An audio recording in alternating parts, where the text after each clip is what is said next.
fight, we face our enemy head on. And when we take their life, we look them in the eye with courage and respect. This is what makes us samurai. So growing up, I always had a fascination with Japanese culture, mostly with the samurai. I remember spending a rather unhealthy portion of my childhood pretending to be a samurai. I'd practice every day with a wooden bokken, trying to pull off moves I'd seen in samurai films. From Akira Kurosawa to Western attempts, I'd watch anything with samurai. I always found samurai fascinating, and I believe it was because they were fearless warriors, and probably because they looked badass. But I also admired the spiritual and mystical side of them, and the code of honor that they lived and died by. I bring this up because films do a really good job at showing something, but gaming does a better job at making you feel like you were in a place, and you were that person. And the game Ghost of Tsushima is about the closest thing we have to feeling like a samurai.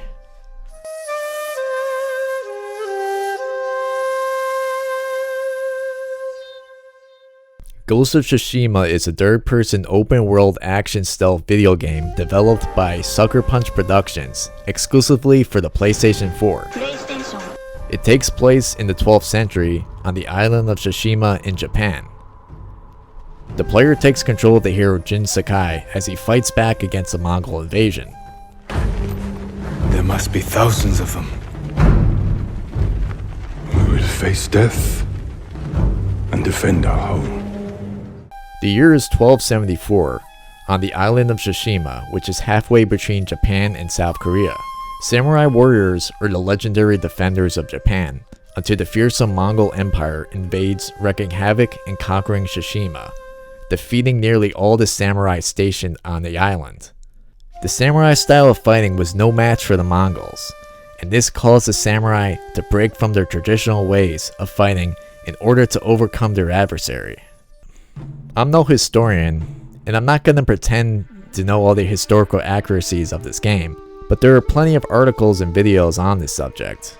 For example, the YouTube channel The Shogunate does a really great job at explaining all the historical accuracies of the game and time period, so be sure to check out his video.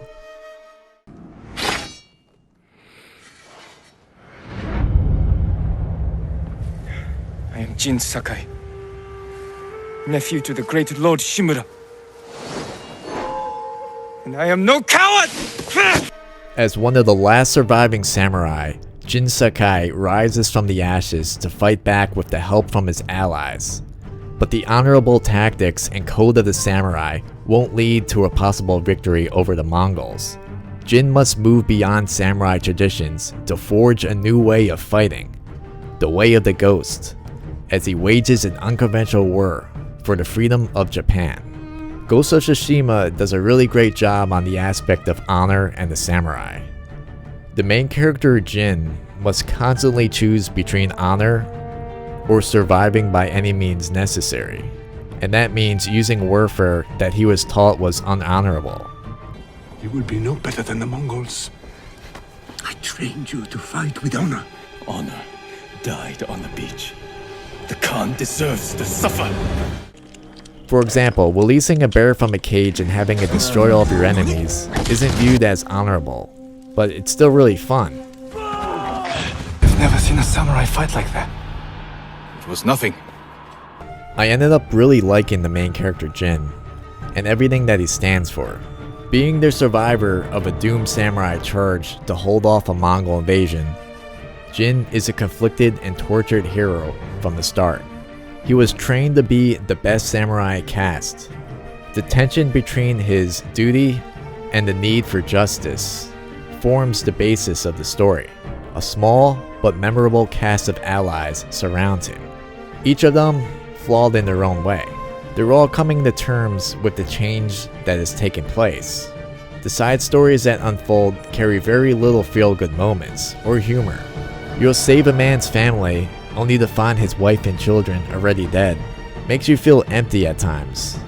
But the game is a true meditation on suffering, and I was surprised by Sucker Punch's determination to stick to that vision. Jin is a samurai that was taught at a young age by his master to always fight honorably. Sometimes doing a stealthy kill will cause Jin to have a flashback right in the middle of normal gameplay, and it shows us what his master taught him.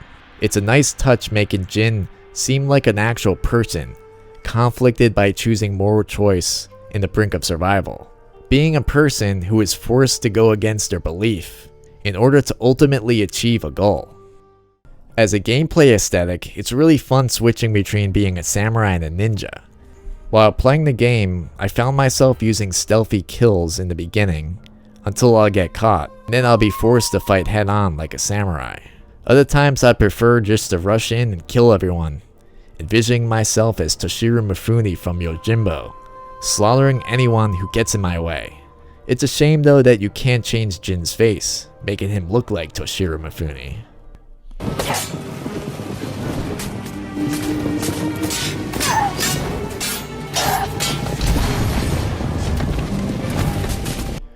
Most great games borrow from other great games. Ghost of Tsushima borrows many of its strongest features from other open world adventures, but it executes them with skill. The game takes a lot of aspects from the Assassin's Creed games, and it actually feels like it could be an entry in that franchise, which is something that the fans have always wanted. But it's unfair to paint Sucker Punch's immense samurai epic as a copycat. But it's still its own game. By tapping into Japanese art, history, and culture, as well as samurai film tradition, Ghost of Tsushima finds a wholly original tone within the gaming landscape. Across an especially vast adventure, players are treated to a tale about contradictory ideals of honor and revenge, and one in which tense katana duels and quiet moments of reflection claim equal focus.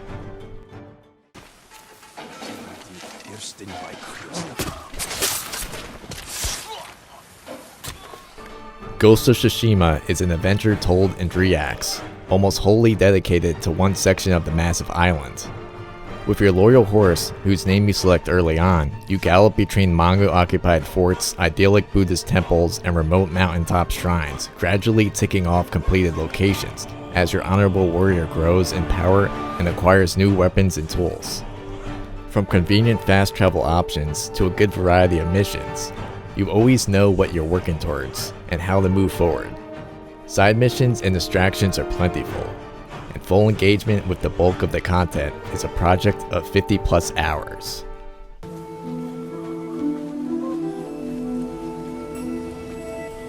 My favorite aspect of the game is its visual overworld. The amount of work that must have been done to make this world is astounding.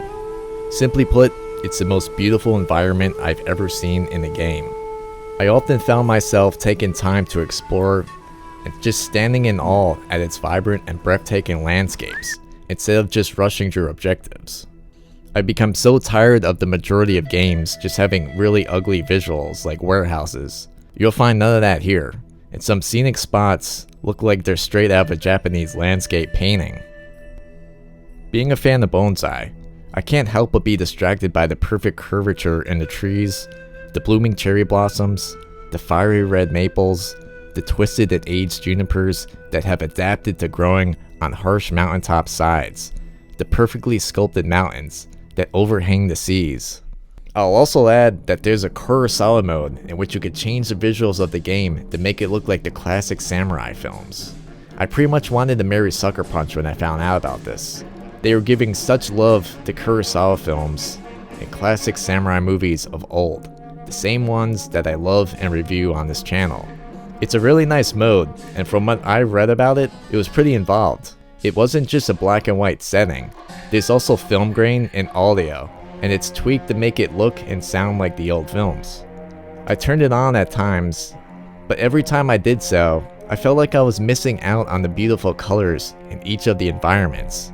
It definitely changes the mood of the game, and I plan on replaying it with just this setting. I recommend turning it on for a few battles, just to get the feel of living in a Kurosawa film.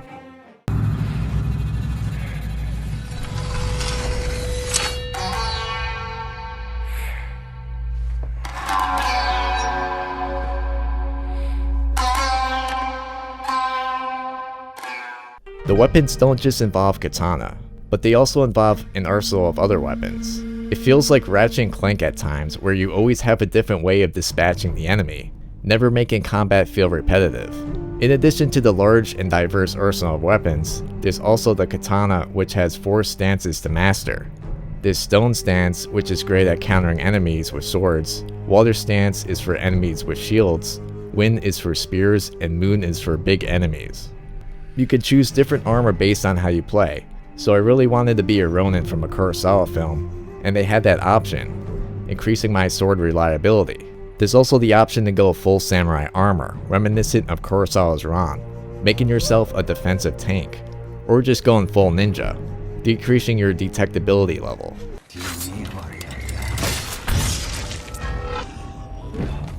Some armor increases your marksmanship, while others combine both samurai and ninja skills, giving Jin the perfect flow between both playthrough styles. Killing Mongols isn't the only fun objective to do in this game. Sometimes I spent entire outings just bathing in hot springs, reflecting on my past, and my favorite, telling haikus. In a way, this game also reminds me of Zelda Breath of the Wild, in that the game is heavily based on exploration and discovery. I grew up being obsessed with samurai, and besides watching every film I could find about them, I always wanted to live the life. And I could finally be a samurai without risking my life, or ending up in prison. Ghost of Tsushima's greatest achievement is that it feels real.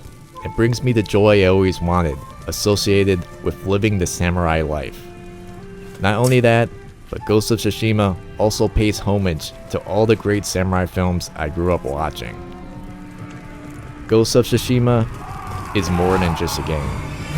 It defies a genre. Thanks for watching.